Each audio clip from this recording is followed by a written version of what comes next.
Good morning friends. तो आज हम देखेंगे यूजीसी नेट जेआरएफ परीक्षा दिसंबर 2006 का पीवाईक्यू भूगोल ज्योग्राफी का। तो आइए शुरुआत करते हैं to the point.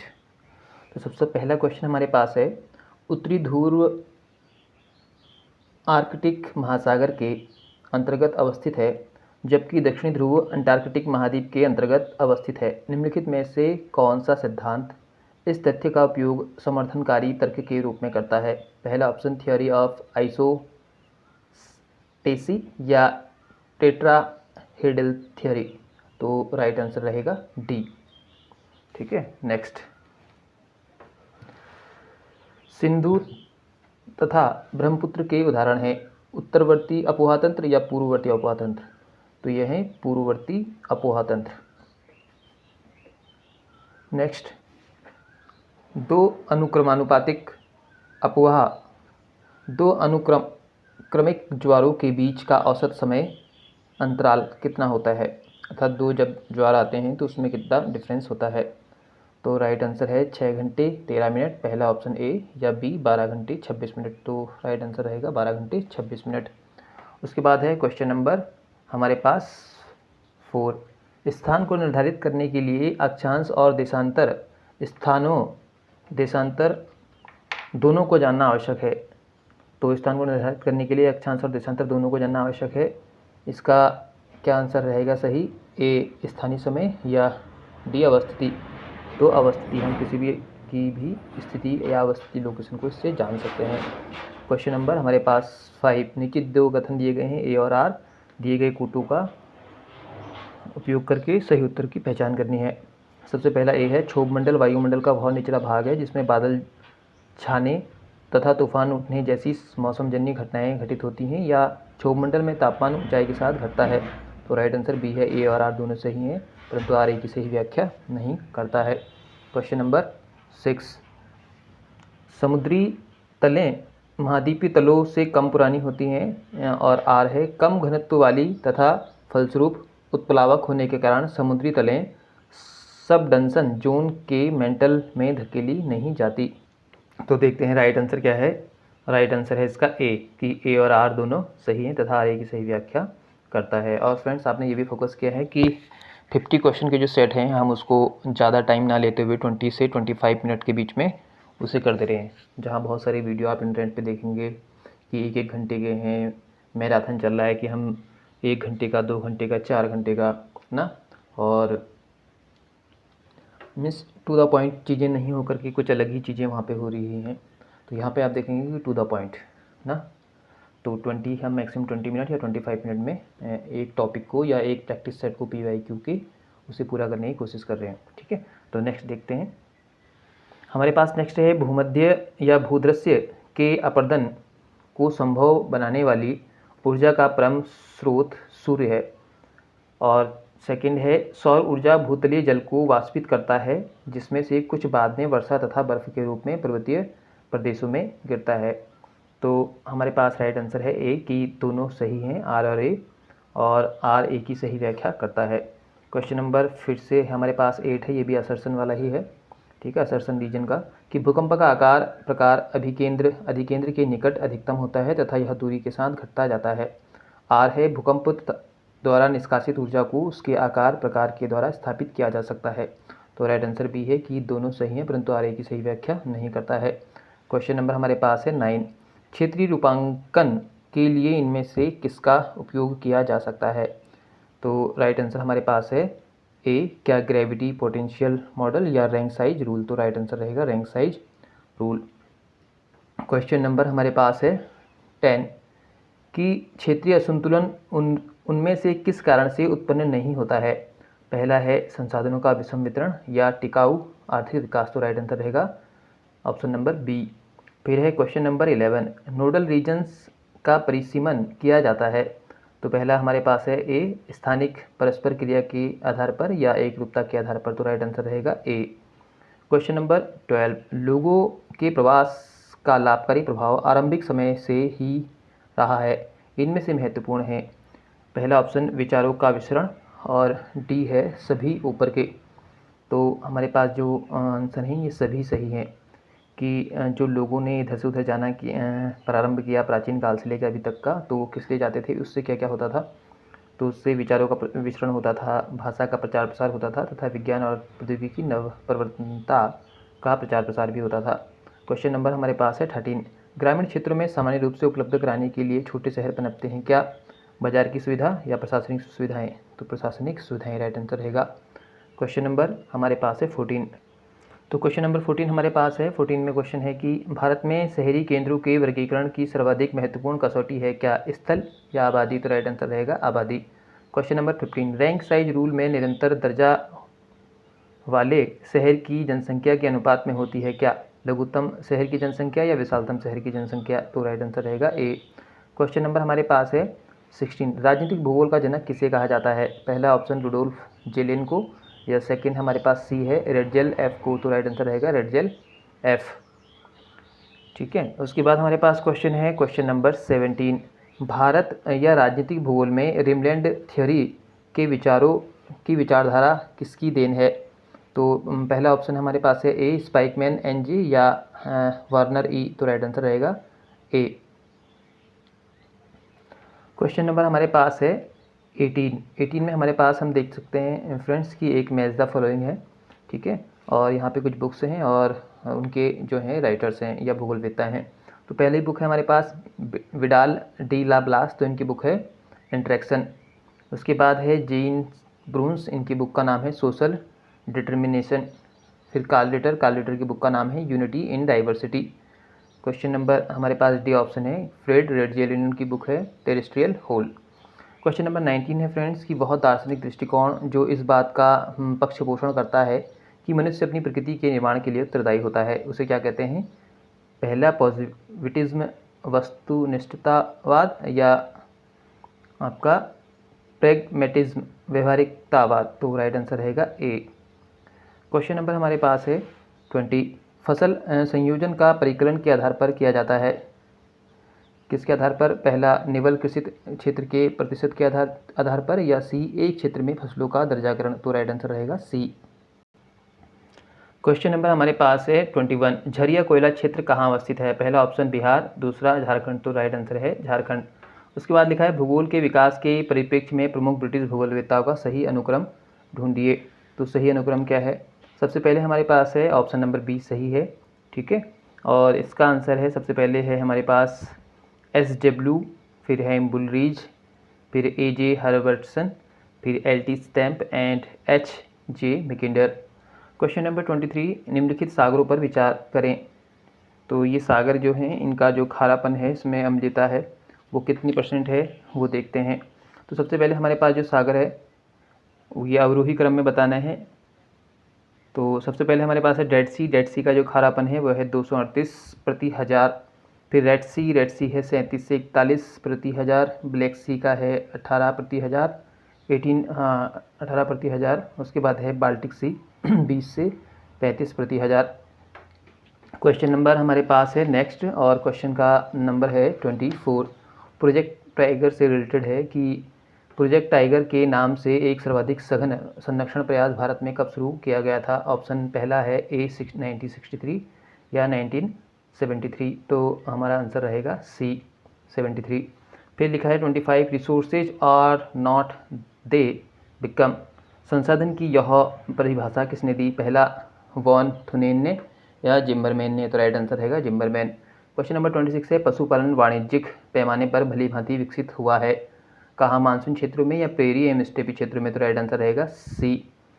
Question number हमारे पास है फ्रेंड्स 27 कि भारत में गेहूं का सबसे अधिक उत्पादन किस राज्य में होता है। पहला ऑप्शन हरियाणा या उत्तर प्रदेश। तो राइट आंसर रहेगा उत्तर प्रदेश। फिर क्वेश्चन नंबर हमारे पास है निम्नलिखित में से कौन एक स्वच्छंद उद्योग है। पहला सूती वस्त्र या डी हथकरघा। तो राइट आंसर रहेगा हथकरघा। मीन्स हथकरघा ऐसे उद्योग जिनको कहीं भी स्थापित किया जा सकता है। नेक्स्ट क्वेश्चन है आइसोडापेन का संबंध किससे है। पहला है समतुल्य ऊंचाई की रेखा से, या डी है समतुल्य परिवहन लागत की रेखा से। तो राइट आंसर रहेगा डी। फिर क्वेश्चन नंबर हमारे पास है 30 की निम्नलिखित में से कौन किसी परिवहन प्रणाली से संबंधित नहीं है। पहला है वॉन थ्योरियन थ्योरी और डी है सेंट्रल प्लेस थ्योरी। तो central place theory D option सही रहेगा। क्वेश्चन नंबर 31 है, मंगोलाइट प्रजाति प्रधान रूप से पाई जाती है कहाँ? दक्षिण अफ्रीका में या पूर्वी एशिया में? तो राइट आंसर रहेगा पूर्व एशिया। क्वेश्चन नंबर 32 लिखा है, इनमें से किसका संबंध जनजातीय अर्थव्यवस्था से है? तो पहला ऑप्शन है स्वच्छंद उद्योग से, या सी है स्थानांतरण युक्त खेती बाड़ी से? तो राइट आंसर रहेगा सी। फिर क्वेश्चन नंबर हमारे पास है 32 कि मानव के प्रजाति विशेष गुणों का अध्ययन किस में किया जाता है? पहला है जीवाश्म विज्ञान में, या दूसरा है मानव विज्ञान? ऑप्शन नंबर डी बिल्कुल सही है। क्वेश्चन नंबर हमारे पास है फ्रेंड्स 34 में लिखा है कि हार्टलैंड थ्योरी का निरूपण किसने किया? तो पहला ऑप्शन है H.J. मैकिंडर ने, और उसके बाद हमारे पास सी ऑप्शन है पीटर हैगेट ने। तो राइट आंसर ए सही रहेगा। क्वेश्चन नंबर 35 आर्द्र वातावरण से अनुकूलित पौधों को कहते हैं, क्या कहते हैं?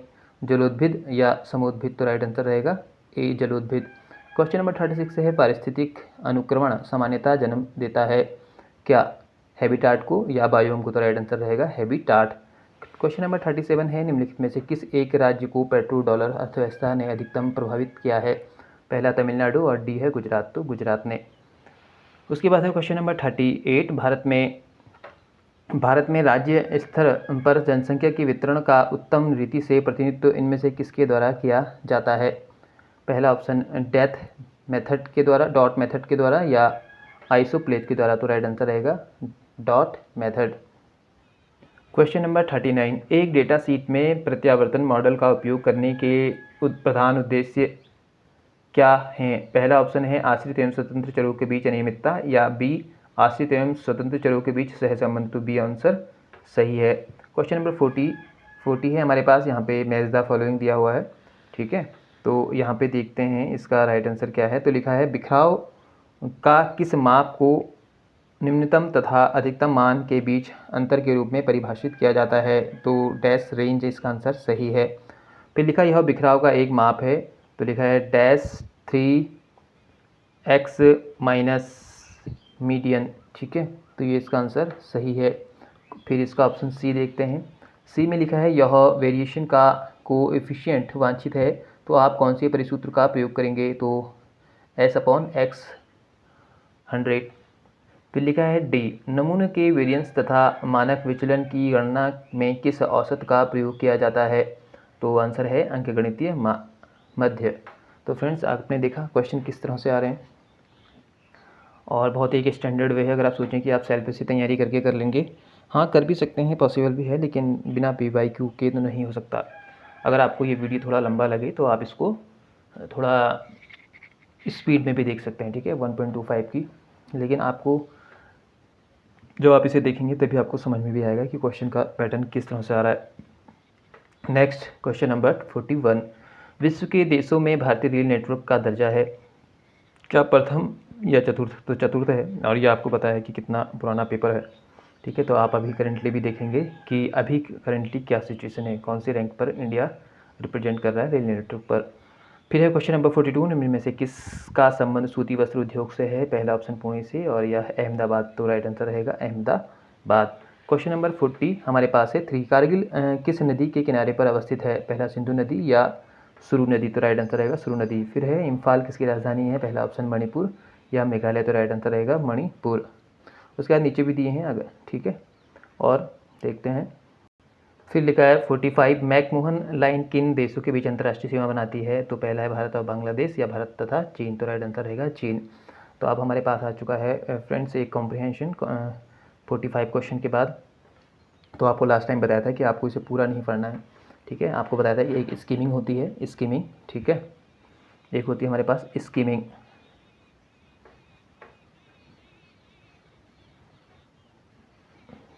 एक स्कीमिंग होती है और एक होती है स्कैनिंग।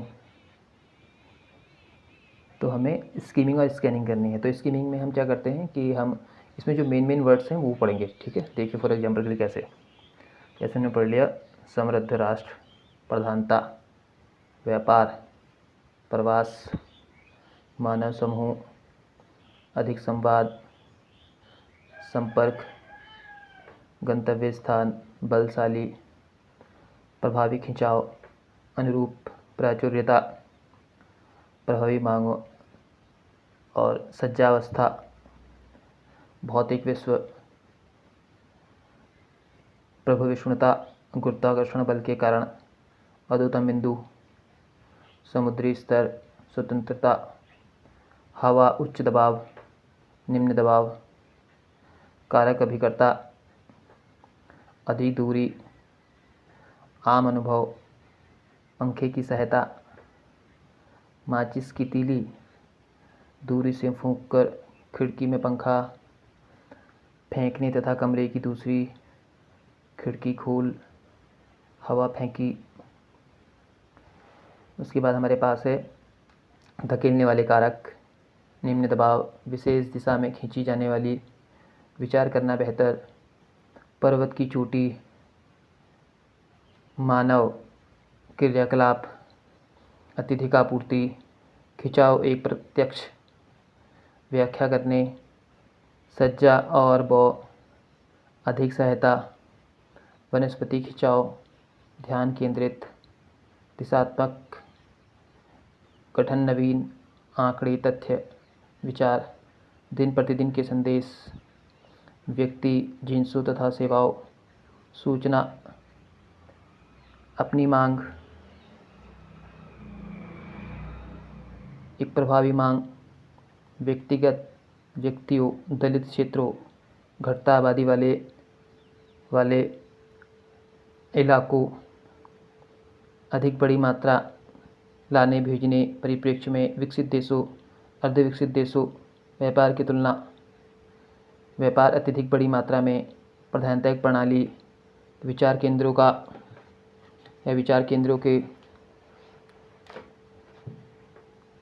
मध्य प्रवाहित, आलस्य के टापू, प्रणाली से अनिर्दिष्ट, खिंचाव न केवल आपूर्ति स्रोत। तो फ्रेंड्स इसे कहते हैं स्किमिंग। ये हमने स्किमिंग करी है, हमने पूरे पैराग्राफ को नहीं पढ़ा है, हमने इसमें से कुछ जो मेन वर्ड्स हैं उनको पढ़ा है। नॉर्मली जब आप भी पढ़ते हैं एग्जाम टाइम में कॉम्प्रिहेंशन को, तो आप देखते हैं जब आपने स्टार्टिंग की 4 लाइन पढ़ी, उसके बाद जब आप नीचे आते हैं तो आप बिल्कुल ही स्टक हो जाते हैं कि ऊपर क्या पढ़ा था। तो ये हो गया स्किमिंग। अब स्कैनिंग क्या है देखो जब हम अभी क्वेश्चन पढ़ेंगे ना, तो हमें जो हमने वर्ड टिक किए थे या सर्कल किए हैं, जो मेन वर्ड थे, वो हमारे माइंड में आते जाएंगे और वहीं से क्वेश्चन हम सेंस से उठाते जाएंगे। ठीक है, देखिए लिखा है निम्नलिखित में से कौन सा सूचना के प्रभाव को उत्पन्न करने का कारक है। आपको याद होगा हमने अभी कहीं मांग पर एक बार सर्कल किया था, मांग वर्ड पर ना, तो यही चीज़ें हैं। देखिए पहला है मांग पर गुणवत्ता पर, तो राइट आंसर आ जाएगा मांग। उसके बाद है समृद्ध देशों के बीच जिन्सों के विनिमय, जिन्स पर भी हमने क्लिक किया था, आपने देखा था हमने सर्कल किया था जिन्सों पर कहीं। समृद्ध देशों के बीच जिन्सों के विनिमय को प्रधान रूप से प्रभावित करने वाले कारक कौन से हैं। पहला ऑप्शन उत्पादन का प्राचुर्य या प्रभावी मांग, तो राइट आंसर रहेगा प्रभावी मांग। फिर है सूचना का उत्पन्न होना निम्नलिखित में से किस पर आश्रित है। पहला विचारों की प्रकृति पर, एक प्रणाली में विचार केंद्र की शक्ति, तो राइट आंसर रहेगा बी, एक प्रणाली में विचार केंद्रों की शक्ति। क्वेश्चन नंबर 49 है उत्पन्न होने के स्थान से गंतव्य स्थान तक सूचना मुख्य रूप से निम्नलिखित में से किस कारण से प्रभावित होती है। पहला ऑप्शन उत्पन्न होने का स्थान पर विकर्षण या गंतव्य स्थान पर आकर्षण, तो पहला हमारा ऑप्शन बी सही है। क्वेश्चन नंबर 50 है उपरिलिखित पैसेज को का सर्वाधिक उपयुक्त शीर्षक क्या हो सकता है। पहला है सेवाओं का प्रवाह या सूचना का प्रवाह, तो राइट आंसर रहेगा सूचना का प्रवाह। तो फ्रेंड्स आपने देखा हमने एक सेट जो है आपका कितने कम समय में पूरा कर लिया है ना, और इसे करने में हमें बस 19 मिनट या 20 मिनट ही लगे। 20 मिनट्स के अंदर हमने 50 क्वेश्चन कर लिए हैं, और इस तरह से आप प्रैक्टिस करते रहेंगे तो डेफिनेटली आपके रिजल्ट में भी आपको कुछ ना कुछ प्लस पॉइंट मिलेगा ना। तो फ्रेंड्स आपका ज़्यादा समय नहीं लेते हुए आज के लिए thank you very much. Okay, जय हिंद।